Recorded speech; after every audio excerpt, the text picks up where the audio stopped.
Hey, my name is Harshvardhan and today I'm going to demo you on how to use React Native Animated API with PanResponder. This one is a very crucial topic that often comes across in React Native interviews. So I'm just going to show you how to start scratching the surface of both these features and use them today together in a comprehensive manner. So let's start. So first you can see that we have is just an empty template here. We're going to start with first building the animated feature, the value that we are going to animate. So let's start with that. One crucial thing you'll realize here is that I'm going to wrap the values in a useref. And the reason for doing that is that you don't want the React application to track all these values of animations constantly and re-render according to that. Hence, wrapping them in the useref completely blinds the React components to these values. Hence, it's not going to observe it, nor the changes relevant to it. So now let's start adding the value here. New animated and value. So this still hasn't been added here. So let's add here React Native animated and then value xy. And because we are going to look after what we're aiming to build is basically a blocker which we are going to drag on all directions. We are going to use value xy. So here you go. We have initialized the value. And another thing important to understand is that the moment you create these user of values, you have to specify the what value of the reference we're going to access, and that's going to be the current value. So there you go, current. Now let's write the code for handling the pan responder. It's basically will be the animation will be controlled via our own gestures, and that's where the pan responder kicks in.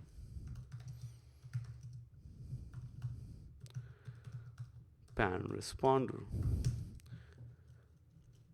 Another thing, as I said before, this is also going to be wrapped in useref because we don't want the component to monitor these values. So useref. Now here we go, and we create an object now,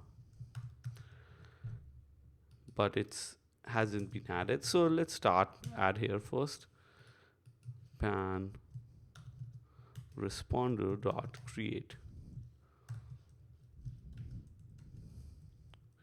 So this is done. And another thing, let's start add the current keyword right away.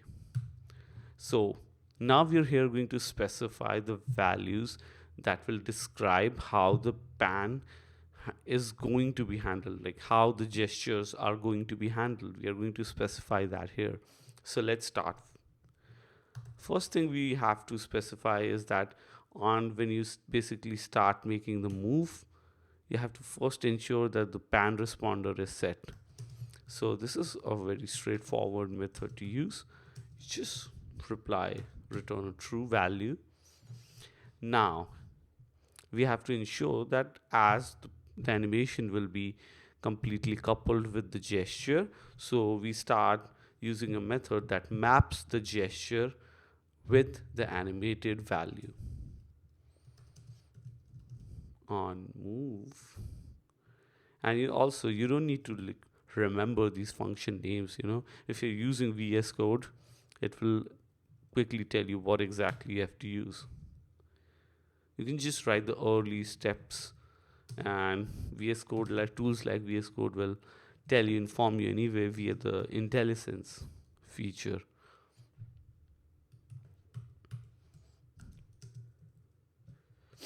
And now here we have got the value. So now we're going to map this value. So pan dot set value. Let's now write the coordinates. X colon gesture state dot dx. Dx is basically drag on the x coordinate. That's how you can remember it. And y will be obviously dragging on the y coordinate.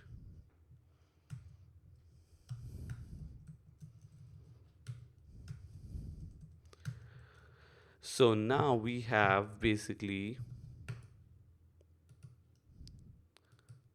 described what we're going to do, how our animations, how our gestures are going to affect our animations. Let's format it a little bit, make it more readable. There you go. So you have done it. Now let's start working on the view part. First, let's write the style for the view. As we said, there's going to be a container, and inside that container is going to be a box that we are going to drag. That's a very straightforward UI. Style sheet has now been auto imported, so it's accessed. Style sheet create. Let's first create the container that's going to have this value.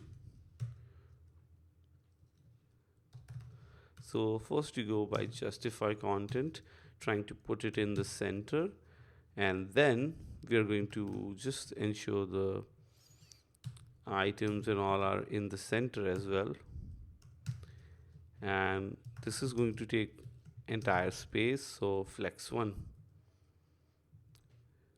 Now the box. Let's create a height, just 50 points, and width also 50 points.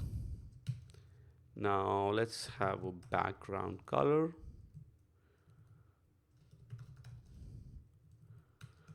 So you can see like the IntelliSense tool solves most of these writing code part. You don't have to remember all the names, just somewhat, and it can just recall it. That's it, and it will tell you anyway. So let's have the color as orange.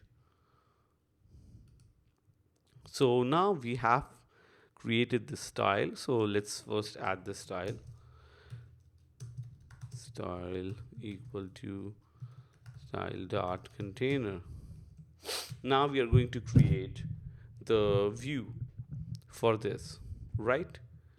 The animated part code. But it's not going to be a generic view. It's going to be something much smarter that can handle all the animations, everything. So this is going to be an animated view, right? Let's clear up this part. We don't need this.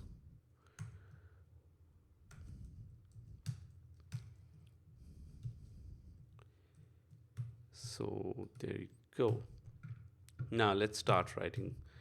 Okay, so first will be this style, right? Let's start from here. First we just write style dot box. But now we also need to apply this style. This is the actual value that's going to be changing. So let's start that. We can't add it right away, right? Because that's just a variable here. So let's start a double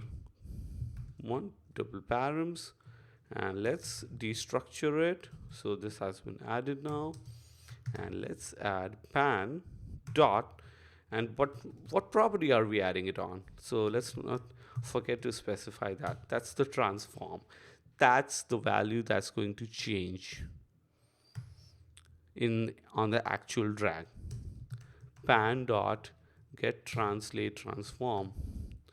There you go, that's added. So now we have added the parts, but how does it handles the gesture? So let's specify that part as well. Pan response, pan responder has been there, and now pan handlers. And one more thing, you have to destructure it. So there you go. Now we have it right on the left side. You can see is there. So let's start dragging it. Gorgeous, right? Ah, it's going out, right? On every click, you can see it's sort of moving away here and there. See? And that's the reason behind that is we have that offset value as well. Animations don't have just value. There is another part which is called the offset, which we need to handle as well.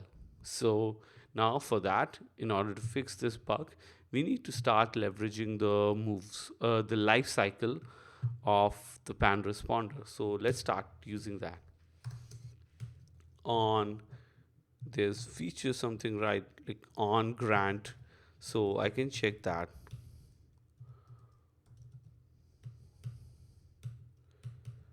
You don't even have to like remember, just one word if you can remember, and that should be fine. So on grant, you can see right away there.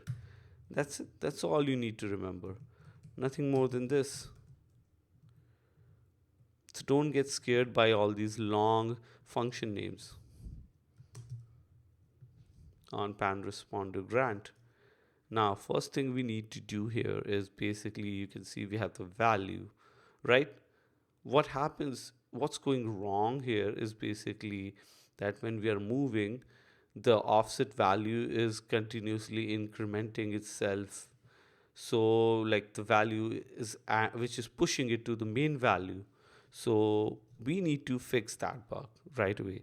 Okay, and you can set this just like value pan set offset.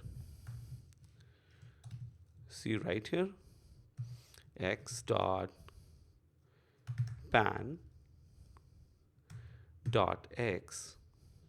Now I'm going to go, it's going to look slightly ugly. The code is going to go slightly ugly, so don't panic. Pan dot x, and now we are going to access a private property of the value. So don't worry about it. This is a private property, and we are going to just quickly synchronously change the value, and that's why it's looking like this. So don't worry about the code. And now to fix the TypeScript issue, we can just write this as any, and this is going to fix, sorry, you can actually write pan dot x dot underscore value, and that should fix most likely. Let's avoid the TypeScript part for now. Pan dot x dot pan dot y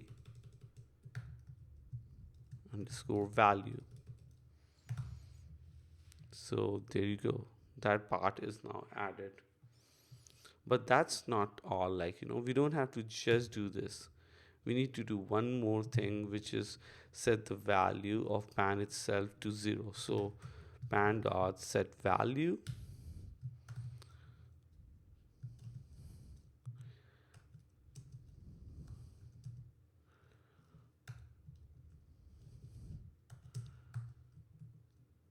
so there you go, we have set the value to 0. One more thing is that there are life cycles for pan, and you can say basically in a very rough highest level, on the broad high level, it has 3 steps. First step is basically where you specify the action of just starting the movement, just starting the gesture. So that you can say is like on start, or you can even before the one, you can use something that starts even before this, like on grant. On after that, this is broad level, so don't go too specific about it. This just to explain you know a very highest level on grant. And then once you start moving, the gesture start dragging things, it enters into the life cycle of on move. And after you have done the action and you release it, it goes on the action of on release. So we are going to leverage all of these life cycles to ensure that the animation happens gracefully. So now that we have used the grant feature, let's leverage the release one. on PanResponder release. So you can see that you don't have to like memorize any of these functions, as I said before. Here, what you have to do is just flatten offset. That's it. A very straightforward feature. There you go. And now let's do a refresh and see if it works.